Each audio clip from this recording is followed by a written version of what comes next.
Dubai के 4 रहने वाले नासिर मोहम्मद जो सड़क ड्राइवर के तरीके से काम करते हैं, आतिफ महमूद एक पाकिस्तानी चीज़ों को बेचने वाले, रिपोर्ट्स के मुताबिक एक किराना स्टोर के मालिक राशिद मोहम्मद, मोरक्को के सुरक्षा गार्ड अशरफ ब्लिंजा को 50,000 रुपये मिले। शेख मोहम्मद के जरिए 24 अगस्त को ट्वीट किए गए वीडियो में उन्हें अनसंग हीरो कहा गया, जहां उन्होंने कैप्शन दिया, हमारे खूबसूरत शहर में दयालुता के ऐसे कृत्यों को देखकर फ़ख्र और खुशी है।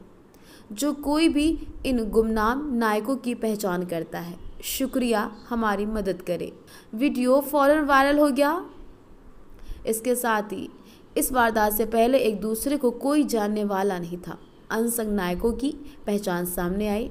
उन्होंने कहा वे बिल्ली को बचाने के लिए बस एक साथ बंधे, लेकिन सोचकर कि वो एक काम बिल्ली को पकड़ने के लिए एक बेडशीट फैलाना जो कि दीरा में एक इमारत की दूसरी मंजिल की बालकनी से लटक रहा था। सबसे पहले उसे शेख मोहम्मद बिन राशिद अल मखतूम, यूनाइटेड अरब अमीरात के सदर और वज़ीर आज़म दुबई के ज़रिए दयालुता की मान्यता दी गई। फिर उनमें से एक काम करने के लिए खूबसूरत पैसे दिए गए, जिसे एक हामिला बिल्ली की जान बचाई गई।